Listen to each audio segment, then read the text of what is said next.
Welcome to the Wheelbarrow Profits Podcast, where you get multifamily investing made real.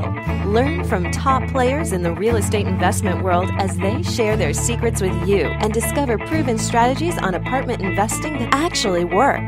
To learn more about Wheelbarrow Profits, visit jakeandgino.com, your one-stop shop for everything multifamily. Now to your hosts, Jake and Gino.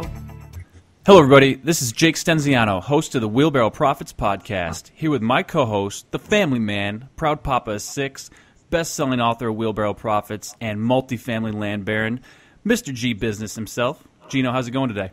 Jake, these intros are getting better and better. I like them. Bringing the pain, baby. Making it happen. Today's very special guest is another multifamily land baron. This person controls over $21 million in real estate and is one of the top podcasters on iTunes. If we're lucky, he may just share some of his secrets on how to fund deals and how he's grown his business. So without further ado, Joe Fairless, welcome to the show. Hey, thanks a lot, and wow, G-Biz, I love that.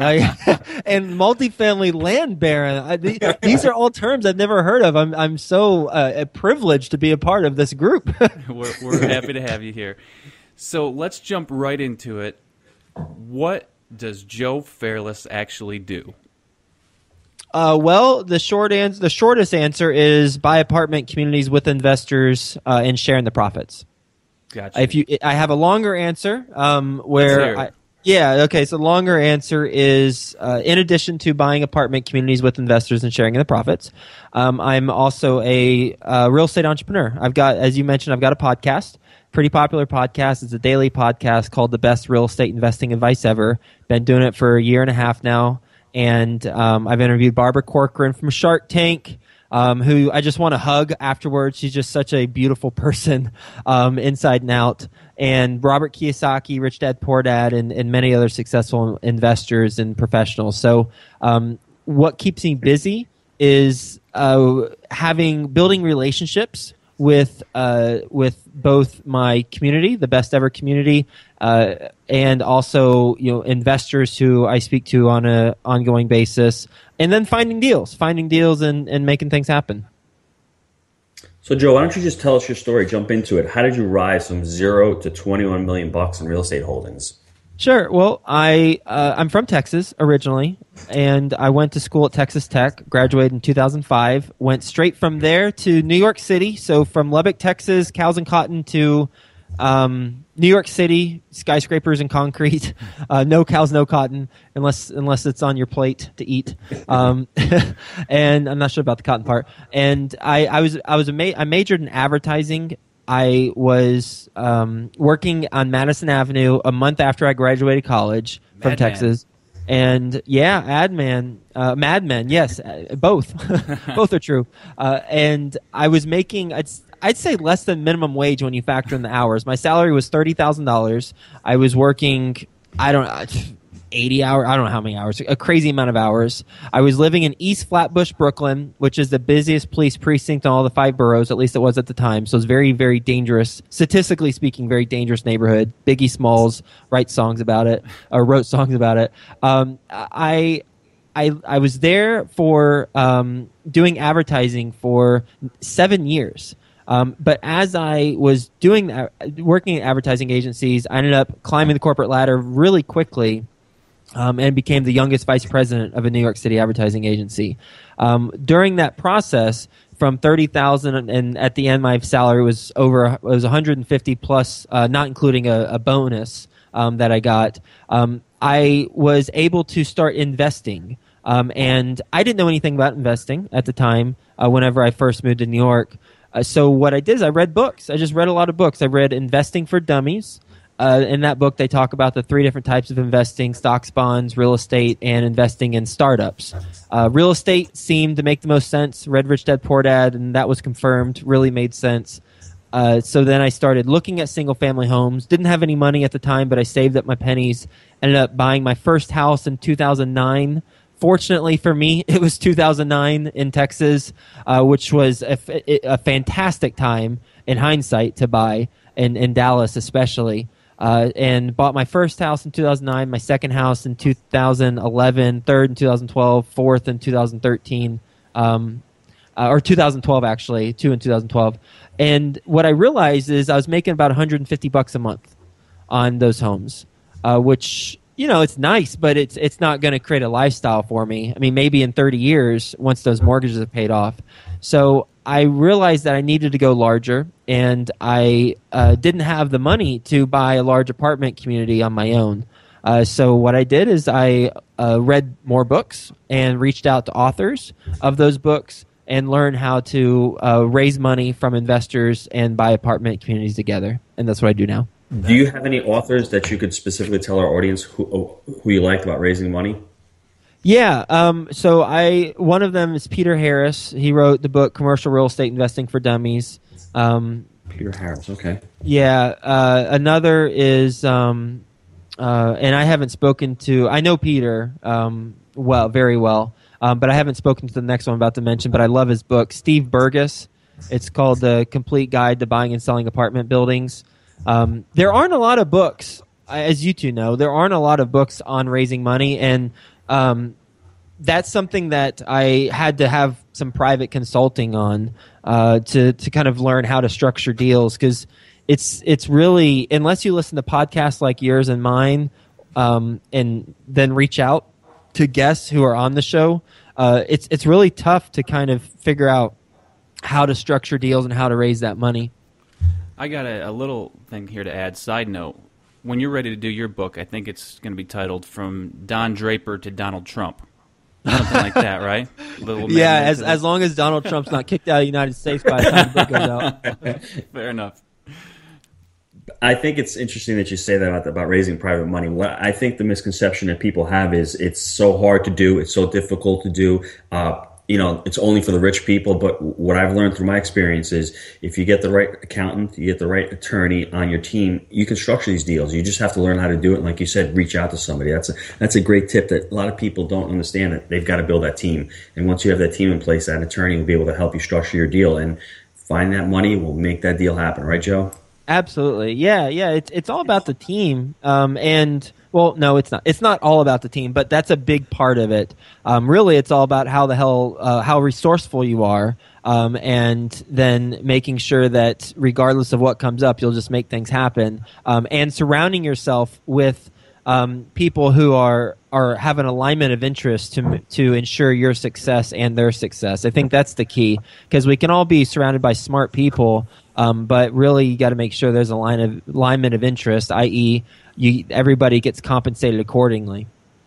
How big was your first apartment deal that you bought? How many units was it, and where was it? Cincinnati, Ohio. I was living in New York City, and it was 168 units. And did you have a management company managing the deal for you, or yes? And how long did you own it before you moved back out to Cincinnati? 2 years. 2 years.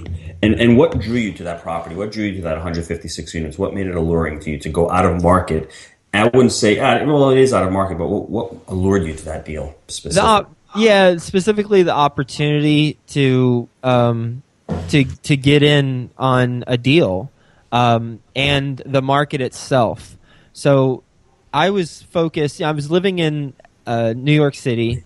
And at this point, I had upgraded to the East Village instead of East Flatbush. So I was living in East Village, but I knew I wasn't going to be investing in the New York City area because just the cap rates are really low, and I wouldn't be able to get my investors a good return. So I was actually looking in Tulsa, Oklahoma, and I wasn't getting any traction from brokers in Tulsa, Oklahoma. Even though I'd been introduced through some pretty high-profile people or well-connected people, they weren't taking me seriously, and maybe rightfully so, because I'd only purchased 4 homes. I'd never purchased an apartment building before, and my goal was actually to buy a 20 to 30 unit building as my first purchase. That was what I was thinking I was going to do, and that's what I was looking at in Tulsa, Oklahoma. But I couldn't find anything, and then I came across this opportunity in Cincinnati. It was on LoopNet, but the interesting part of it is that there was a large prepayment penalty on the property, and because there's a large prepayment penalty on the property, and interest rates were low, nobody wanted to touch it because everyone wanted to put new debt on it. So the large prepayment penalty was about $1 million at the time. It wasn't assumable, I'm guessing here. The loan. Well, it was really it was a 6.19% interest rate. So gotcha. So you wouldn't want to take on that loan. Right. What we did is we structured it with a master lease. And what that allowed us to do is, I know you two know, is it allowed us to take control of the property while burning off every month the prepayment penalty. And basically, we receive all of the rents and all of the income, but we also have to pay all the expenses and the debt payment, the mortgage. And that allowed me to get into my first deal, much larger than what I anticipated. But it allowed me to get into my first deal without using a bank. I was able to raise money from private individuals, have an agreement with the current owner, and we got it approved by the lender. So we got that approved in writing by the lender. A lot of people who talk about master leases, they mention that they don't mention that you should get it approved by the lender. Well, I think you should, because if you give the owner a down payment of, especially in multifamily, a large amount of money, you got to make sure there's a recourse if they don't perform on their end. Sure. So we got the master lease, and every month we pay down the mortgage, and we get about $15,000 worth of equity every month by the principal pay down on the mortgage, and then the defeasance or prepayment penalty burns off about $25,000 a month. On average, there's a lot of different variables involved, but on average, it's about $25K a month. So I saw that as a really good opportunity, and so did my investors, and we were able to get into it in a very kind of non-traditional way. That's great. So that's thinking outside the box. I always like to say that most real estate investors stay inside that box, but if you can really think outside the box, and what you did is a classic example of creating value for the seller, for you, and for your group, and that's why you hit a home run, and it sounds like an awesome deal. Congratulations. Yeah, thanks a lot. So what I'd like to ask you next is, what kind of investor are you? Are you a buy and hold type of investor, or do you like to fix and flip, or what's your strategy currently? Value add, which is very, very common across the board. And it's, so I'll answer your question directly, and then I'll kind of mention something else that's related. So I'm a value add investor. We buy apartment communities where there's some sort of way we can increase the income or increase the NOI by increasing the income or decreasing the expenses. Similar to what you two did with your first property, that sounds terrifying. We want to perhaps not be in with that type of property, but something that there's one or two value add components to it. We like to buy stabilized properties that we can upgrade the interior of a part of the units and then increase rents by a certain amount, so that we make at least 20% on those upgrades. What I'll say is, as a value add real estate multifamily investor, you'll hear that a lot. Dave Lindahl talks about micro repositioning, where he basically just says what I just said, but on a slightly smaller scale, where instead of putting in 5,000 a unit, they put in maybe 2,000 a unit. But basically, it's kind of the same business model. So the challenge is, how do you stand out from other multifamily syndicators? And but what you mean you're saying to the investors? How do you to the investors? Yes. Yep. Yeah. Just thank you. Yeah. Just to clarify, it's to the investors. And the reason why I bring that up, I just got back from Miami, attended a conference where we're billionaire families. It's called the Family Office Conference, and I was talking to them, and I was kind of struggling with, how do I stand out? How do we stand out? So I think that's for this is kind of advice 3.0, but for anyone who's in the space already, and you're trying to differentiate yourself from the competition, then think about what's unique in your background and your skill sets. What my business partner and I, how we do it, how we differentiate ourselves now is, he has an institutional background he wasn't in a psych ward. He worked at like that's a new term. Being in an advertising background, institutional was negative connotation until I got into real estate. So he basically oversaw the asset management of $400 million worth of multifamily properties and all sorts of zeros and stuff. So he's got that background of 10 years, and what I bring is the ability to get off-market deals through my podcast. I get tons of off-market deals from my community, as well as the kind of the Madison Avenue marketing savviness and building community, which helps with retention, which helps with NOI. So just kind of as an aside for anyone looking to differentiate, I recommend looking to see how are you uniquely different, and then how can you package that up. You touched on a great point. I'd like to talk just a few seconds about partners. How do you feel about partners? I mean, I love partners. Love them. I've got one of the best partners in the world. So, I mean, from my perspective, works great. Our skill sets are similar, but yet we do different things, and we're so totally motivated. What do you think about partnerships? You just like him because he calls you G-Biz. I give $5 to say that. So it's imperative because I mean, just starting out, I'll give you two quick examples. One is whenever on my first deal, the 168 units, I was able to raise a little over $1 million, but I still needed some help. So what happened is the brokers actually put in their commission and invested in the deal. So they have part ownership with us. Nice. And that's another kind of creative way to get in the deal. Yeah. And they took 25% ownership of the property, or the LLC that owns the property. But whatever, it's a partner. We got in, and we're all splitting a piece of the pie.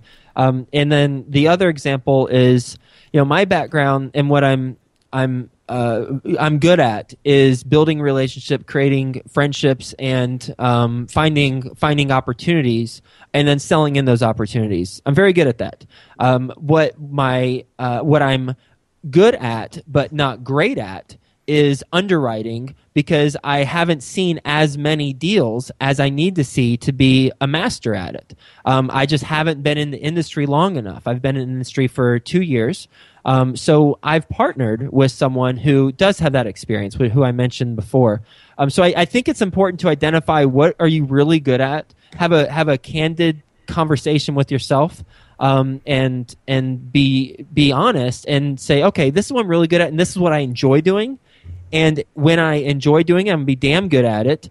So I'm going to keep doing that, and I need to bring in a partner who has something that complements me, complements my experience, and allows me to grow the company, and we can grow it together. I think that's really smart, though, Joe. Definitely the points that you made there about knowing your weaknesses, or maybe not knowing your strengths and the things you're not as good at, to partner to really bring value from your company's perspective. And I don't want to sound too cliche with this, but you were just touching on something that comes up so often, is that, okay, you were short a little bit of money. If you sit down and really think about it, you can always find a way to get it done, because someone's going to be looking for a yield. You're going to be able to go out and find someone that's looking for a return. You just have to sit down and be resourceful, like you're pointing to earlier. I think that was a great point. I just wanted to mention that. Going back to a little bit, because we kind of started going down the road of funding and whatnot. What about just general advice? Because a lot of people listen to this maybe starting out. What about general advice for people starting out? How are they going to fund their deal? Should they just be looking to partners, or do you have some special insider advice that you could give to the listeners? What's the best advice to getting into your first deal? Well, it's if you got the money, then perhaps invest a little bit of your money into it, and then I recommend bringing in partners, because the more the merrier. To a certain extent, so that once it's successful, you have the word of mouth train just like headed towards the next deal that you're going to do. Whereas if you do the deal in a silo, then you're not going to build that word of mouth. And I know from my advertising experience, I was working with Microsoft and many other big brands. The greatest influencer of purchase intent is word of mouth. not any other type of advertising. You hear about it from someone else who you know, like, and trust, and you're more likely to purchase than any other way. So that's why I believe in partners so much. I have 12 investors in my first deal. So if you're just starting out and you got a little bit of money, or you have a decent amount of money, then invest a little bit of money in your deal, and then raise money for the rest. If you don't have any money, then you need to take a hard look at if this is right for you, because it does, as you two know, regardless of if we're getting in at no money down, which you two have been able to do well, but you still have to spend some money to qualify the deal. There's still, $15,000 perhaps that you need to do to draft up the documents and attorney fees, and you can delay those fees, but if the deal doesn't close, then you're really screwed. So you've got to have some money to get into the multifamily business. I'm sure in fact, I know others have done it without money. I wouldn't recommend that. Now, all that being said, don't raise a penny unless you know what the heck you're talking about. And you have a team in place that has the experience to compensate for the experience that you haven't acquired yet. So, for example, on my first deal, as you asked me if I have a property management company, heck yeah, I got a property management company, a company that has done the business model that I was implementing many times over. So that whenever I'm raising money, they're like, well, you haven't done this before. You're right, but I'm not the one who has the keys to the kingdom. They do, and they're overseeing this, and they're paid according to their performance. So that's a critical element of it as well. That leads me to my next question. I wanted to know if you are actually self-managing your properties, or are you using a management company? And what criteria do you use to pick that management company? We use management companies, and it depends. So I've closed on 2 deals, a multifamily. My first one was in July of 2013 as a 168 unit, and my second one was in August of 2015 as a 250 unit. And things are about to speed up much faster now because I've got the infrastructure in place. So for the first one, it was through word of mouth, and it was basically the criteria was, have they turned around this type of property before in this area? I mean, and what level of communication will I have, and what paperwork or reports will I see? I think those are the 3. You want to make sure they've been there, done that. You want to make sure that you can talk to them whenever you need to, and you want to make sure that you can look at the stuff that you need to see. That's really what it boils down to. As far as the next one, the next one's in Houston, Texas, so a completely different market, many miles away. We have the best of the best property management in Houston, Texas. And how we picked that person was, we actually were looking for someone to GP with us. So GP stands for general partner, to general partner with us on the deal, because my business partner is based in Los Angeles. I'm in Cincinnati. So we needed someone who was local and had those 3 things in place that I mentioned before, and was someone who we could grow our business with together. So any deal we do in Houston now, we partner with that group, and we're able to have an alignment of interests. So let me make sure I'm understanding correctly. So it's a property management group, but they also invest. Is that correct? That's correct. Gotcha. Very cool. Jake, you know what's really cool about Joe's story? Me and you usually tell people to start small, and making a little mistake, you can always recoup. Joe went for the gusto, man. He went for 156 units on his first deal. I commend him for that. That takes a lot of courage, stepping up and taking a big leap of faith like that. Must have been scary. How'd you feel when that came about? That 156 units. Well, tell me your feelings about that. Yeah, it takes courage and ignorance, and I don't know what percentage is allocated to each of those corners, but. Yeah, it's a roller coaster ride. It's a freaking roller coaster ride, especially when you're trying to raise the money for the first deal, and then you're you're not sure if you're going to do it. And then you've got all this your own personal money tied up. I mean, I used the term $15,000 before. It was about $15,000 I had spent on it leading up to the closing table, and that's on attorney fees and due diligence costs, accountant fees, things like that. So, there's just a moment, and I remember it very vividly, just like it was yesterday, when we're about 4 weeks away from closing. We did not have to get an appraisal on the property because we got a master lease. So it's not like we're getting a new lender. So we didn't have to get an appraisal on the property. So I hadn't gotten an appraisal at that point. Well, 4 weeks before we were supposed to close, I had two of my investors back out, and it left a $250,000 gap. And it was, I remember being in Cincinnati. I was visiting the property, and I was in the Days Inn in Sharonville, Cincinnati. Not the most luxurious of hotels, and because I just left my advertising job. I kind of skipped over this, but right. Yeah, I just left my advertising job, and I'd been on my own for now 7 months with no paycheck coming in. So money was getting tighter and tighter. So I was in the Days Inn, and I remember thinking, well, what would a billionaire do? And the billionaire would focus on the long-term picture of the opportunity. They wouldn't focus on saving $2,000, even though it might be it's kind of the last scraping of the bucket of money that you got, $2,000 on an appraisal.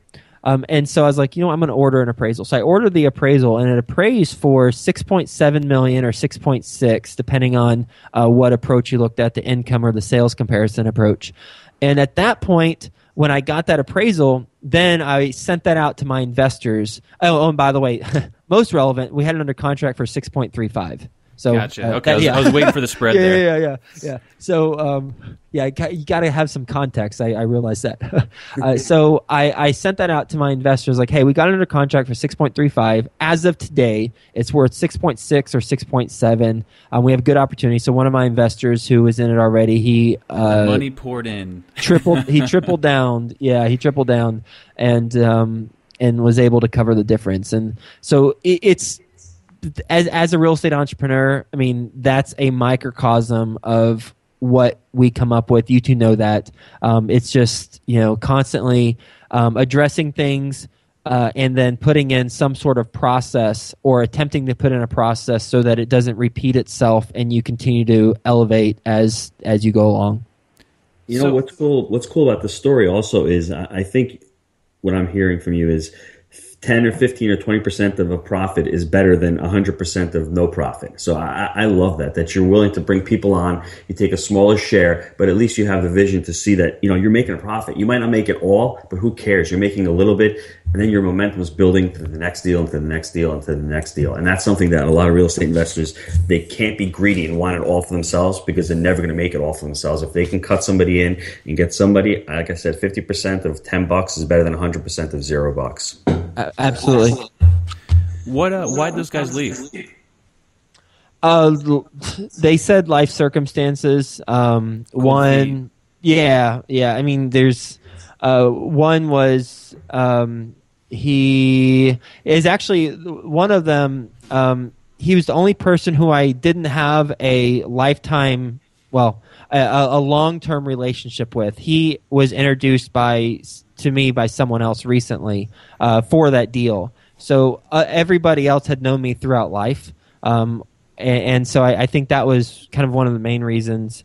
And then the other just had something happen on his business front, or, so he says. Right. And he actually still invested in it, but it was for significantly less than what he had said before. Gotcha. Joe, are you staying in those two markets, or are you expanding markets? Are you looking for any other emerging markets around the country? Really like Houston, really like Cincinnati, but we are underwriting in other markets. Keeping it close to the hip. You ain't finding out. Oh, no, I don't just care. kidding. I'm just kidding. I'd say Cincinnati and Houston though are our two main ones for the same reasons, but they usually generate a different reaction from people, completely different reactions. Because Houston, you've got historically low oil prices right now, and that's keeping a lot of people away from Houston. But the thing is that the economy is structured a lot differently than it was whenever Houston's economy went in the tank because of oil about 20 years ago. So there's a lot of opportunity in Houston that we're finding, and for Cincinnati, Cincinnati is slow and steady wins the race. You're not going to get rich overnight in Cincinnati, but you'll get rich over a lifetime of making smart decisions, investing in Cincinnati.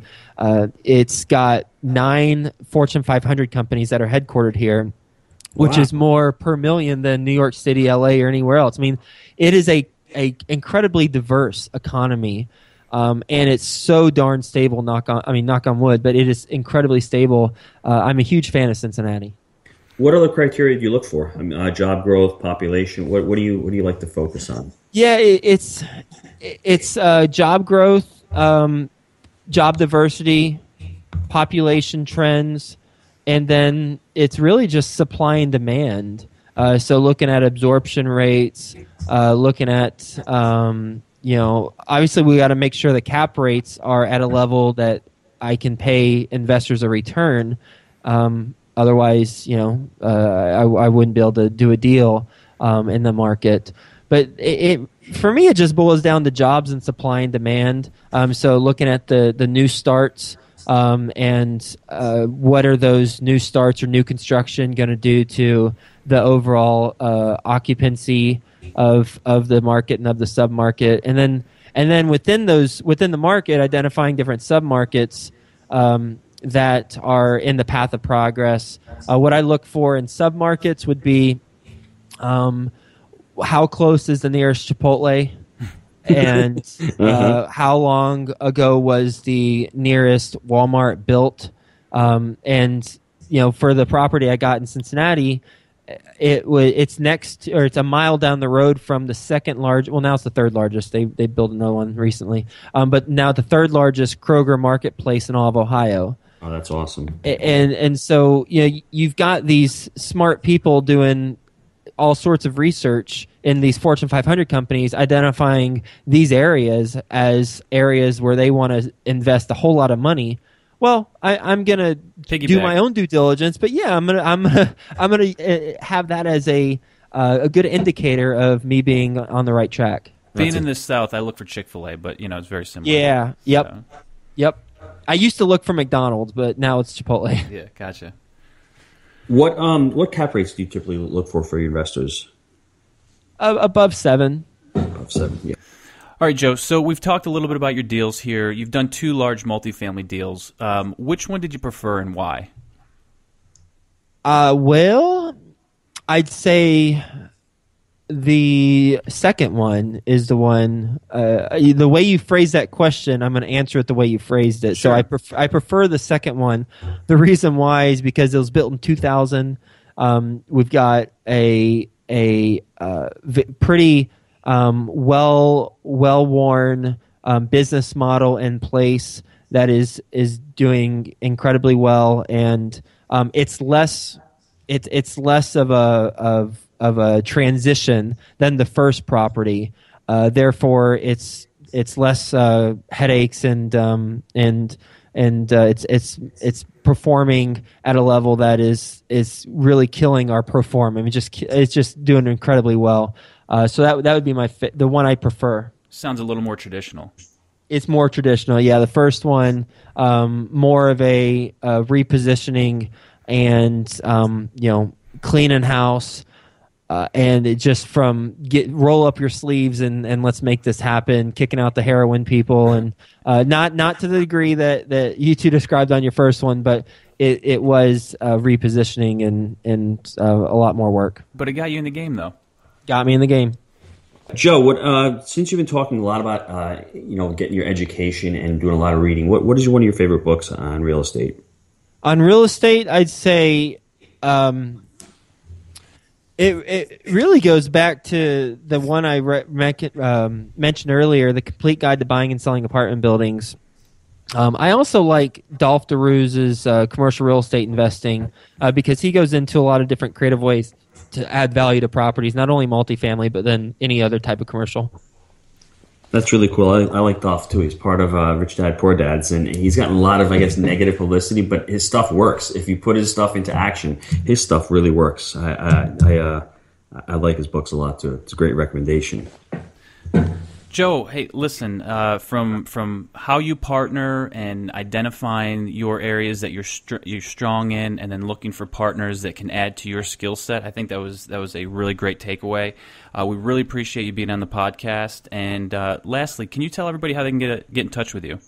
Sure. You can, you're listening to the podcast now, and I've got a daily podcast called The Best Real Estate Investing Advice Ever, as we talked about earlier. So you can go in iTunes and just put in Joe Fairless and subscribe to that. Or if you're in Google, just type in Joe Fairless, and you'll check out my website. You'll see my website, and I've got a free crash course on real estate investing, as well as all sorts of cool stuff. All right. Everyone needs to check that stuff out. Joe, thanks again for your time, and maybe we'll do this again in the future. Looking forward to it. Thanks a lot, you too. Thanks. We trust that you enjoy the Wheelbarrow Profits podcast. Visit jakeandgino.com, your one-stop shop for everything multifamily. See you next time when Jake and Gino share more of their investing secrets with you.